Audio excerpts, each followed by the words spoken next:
मौसम वैज्ञानिकों के अनुसार मानसून क्या है? मौसम वैज्ञानिकों के अनुसार मानसून ऐसी सामयिक हवाएं हैं जिनकी दिशाओं में प्रत्येक वर्ष 2 बार उलटपटल होती है। उत्तर पूर्व और दक्षिण पश्चिम में मानसूनी हवाओं की दिशाओं में बदलाव वैज्ञानिक भाषा में कोरियोलिक बल के चलते होता है। यह बल गतिशील पिंडों पर असर डालता है। फेरल का नियम क्या है बताइए? हमारी पृथ्वी भी गतिशील पिंड है जिसकी 2 गतियां हैं, दैनिक गति और वार्षिक गति। नतीजन उत्तरी गोलार्ध में मानसूनी हवाएं दाईं ओर मुड़ जाती हैं और दक्षिणी गोलार्ध में बाईं ओर। वायुगति के इस परिवर्तन की खोज फेरल नामक वैज्ञानिक ने की थी। इसीलिए इस नियम को फेरल का नियम कहते हैं। वायुमंडलीय ताप और दबाव से गति उत्पन्न होती है। द्रव की तरह वायु का भी व्यवहार होता है, यानी उच्च भार से निम्न भार की ओर बहना। प्रकृति के इस नियम को वाइसवेल्स लॉ कहते हैं। धरती पर वायु भार की कई पेटियों में ग्लोब के 80 डिग्री से 85 डिग्री उत्तरी और दक्षिणी अक्षांशों में अधिक वायु भार होने के कारण विषुवत रेखा की ओर हवा बहने लगती है। मानसून कहाँ पैदा होता है? मानसून का जन्म विशुद्ध जलवायु वैज्ञानिक घटना है। यह 7 समुद्रों के उस पार से नहीं आता बल्कि हिंद महासागर से इसका जन्म होता है। अरब सागर और बंगाल की खाड़ी से भी ये मानसूनी हवाएं नमी ग्रहण करती हैं। मानसून का तात्पर्य क्या है? मानसून का तात्पर्य वर्षा ऋतु से है, यानी जिन प्रदेशों में ऋतु बदलते ही हवा की प्रकृति और दिशा बदल जाती है, वे सारे प्रदेश मानसूनी जलवायु के प्रदेश कहे जाते हैं। अब प्रश्न है कि हवा की दिशा और प्रवृत्ति का बदलाव कैसे होता है? देश में जाड़े में स्थल से जल की ओर यानी भारत से हिंद महासागर की ओर हवाएं चलती हैं और गर्मियों में ठीक इसके विपरीत यानी हिंद महासागर से भारत की ओर। इस प्रकार यह हवाएं ऋतु के अनुसार बदल गईं। इसीलिए ये मानसूनी हवाएं कहलाईं। मानसून शब्द की उत्पत्ति किस शब्द से हुई? झाड़ को उखाड़ती पछाड़ती पहले आती है बुढ़िया आधी यानी काल बैशाखी। इसके बाद ही आती है बरखा बहार। कभी थमकर बरसता है तो कभी जमकर। यह मानसून शब्द अरबी भाषा के मौसिन और मलय भाषा के मूनसिन शब्द से बना है, जिसका मतलब होता है हवाओं के नियमित व स्थायी मार्ग में अस्थायी परिवर्तन। प्राचीन काल से जारी है मानसून का अध्ययन। सिकंदर महान, अरस्तु, वास्को डी गामा और एडमंड हेली समेत कई अनुसंधानकर्ताओं ने मानसूनी हवाओं के बारे में विस्तार से लिखा है। अब तो अत्याधुनिक कृत्रिम उपग्रह भी मानसून का अध्ययन कर रहे हैं, जिन्हें हम अक्सर टीवी पर देखते हैं। मानसून के बारे में अब तक के सभी अध्ययनों को ऐतिहासिक संदर्भ में रखने पर 3 विचारधाराएं उभरती हैं। ये विचारधाराएं बताती हैं कि मानसून की उत्पत्ति कहाँ से और कैसे होती है।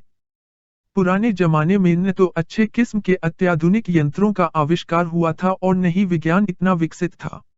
अतीत के अध्ययन और अनुभव के नतीजों के आधार पर मानसून को ताप रहित हवाएं माना गया। जब सूर्य दक्षिणायन में लंबवत चमकता है, तब देश में जाड़े का मौसम रहता है। उस समय दक्षिण भारत का तापमान अधिक रहता है और हिंद महासागर में स्थूल दबाव का केंद्र बन जाता है। इसके विपरीत उत्तर भारत में कम तापमान की वजह से अधिक दबाव का क्षेत्र बन जाता है। हम जान चुके हैं कि प्रकृति का कठोर नियम है कि अधिक दबाव से हवाएं कम दबाव की ओर चलती हैं। ये स्थानीय होती हैं और इन्हें व्यापारिक हवाएं भी कहते हैं। लेकिन जून जुलाई यानी गर्मियों में इसका उल्टा होता है। इन दिनों सूर्य उत्तरायण यानी कर्क रेखा पर लंबवत चमकता है। यही कारण है कि उत्तरी भारत समेत उत्तर पश्चिमी भारत तपने लगता है और कम दबाव के क्षेत्र में तब्दील हो जाता है। उधर दक्षिण में हिंद महासागर में कम तापमान के कारण उच्च दबाव का क्षेत्र बन जाता है। हिंद महासागर से भारत की ओर हवाएं चलने लगती हैं। महासागर से होकर आने के कारण यह हवाएं नम हो जाती हैं। नमी युक्त होने के कारण यह हवाएं भारत व दक्षिण पूर्व एशिया में खूब खुलकर वर्षा करती हैं। यही है मानसून की प्राचीनतम विचारधारा। दूसरी मान्यता के अनुसार पृथ्वी पर सूर्य की किरणें साल भर एक ही स्थान पर लंबवत नहीं रहती हैं। कर्क रेखा पर उत्तरायण में सूर्य के लंबवत चमकने पर वायु दबाव की सभी पेटियां 5 अंश या अधिक उत्तर की ओर व मकर रेखा पर दक्षिणायन में सूर्य के चमकने पर पेटियां दक्षिणी गोलार्ध में खिसक जाती हैं। इसके चलते जून जुलाई के महीनों में सूर्य भारत के मध्य भाग से गुजरता कटिबंधीय सीमांत इंटरट्रॉपिकल कन्वर्जेंस तक खिसककर उत्तरी भारत के ऊपर आ जाता है। नतीजन इस सीमांत के मध्य भाग में चलने वाली भूमध्यरेखीय पछुआ हवाएं भी भारत तक पहुंचने लगती हैं। चूंकि ये हवाएं समुद्र से आती हैं, नमीयुक्त होने के कारण भारत में पहुंचकर वर्षा करती हैं। हिमालय के ऊपर वायुमंडल की ऊपरी परतों में यह वायुधारा बहती है। पर्वतराज हिमालय ने ही भारत को रेगिस्तान होने से बचा लिया है। यदि वे अड़िगचल नहीं रहते तो मानसून की भरपूर वर्षा नहीं हो पाती। हिमालय भौतिक अवरोध की दीवार ही नहीं खड़ी करता, बल्कि दो भिन्न जलवायु वाले भूभागों को अलग अलग भी रखता है। हिमालय की वायुधारा के दो भाग हैं, पूर्वी जेट स्ट्रीम और पश्चिमी जेट स्ट्रीम। इस वायु राशि का वेग बहुत तेज है। इसके नामकरण का इतिहास भी एक दुखद दुर्घटना के साथ जुड़ा है। जब नागासाकी और हिरोशिमा पर परमाणु बम गिराने अमेरिकी पायलट जा रहे थे तो हिमालय के ऊपर से उड़ते वक्त उनके जेट की गति एकदम कम हो गई और बम डालकर लौटते समय कई गुना अधिक बढ़ गई।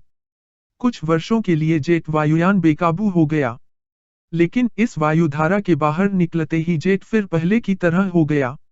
इसके बाद इस वायुधारा के वैज्ञानिक अध्ययन के बाद सबसे पहले जेट से पाला पड़े के कारण इसका नामकरण जेट वायुधारा हो गया। यही जेट वायुधारा मानसून की असली चाबी है। आजकल के अत्याधुनिक यंत्रों व मौसम उपग्रहों के अध्ययन भी इस दावे को प्रामाणिक करते हैं।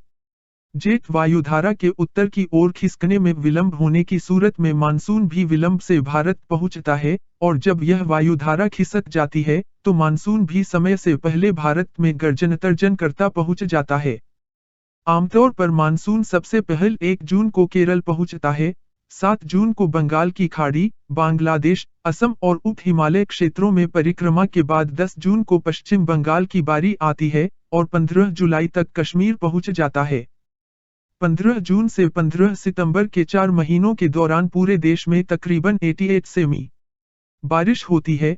वर्षा में 10% तक हेरफेर को स्वाभाविक वर्षा माना जाता है। इससे अधिक होने पर अतिवृष्टि और कम होने पर अनावृष्टि कहा जाता है। हल्की या भारी वर्षा का कारण।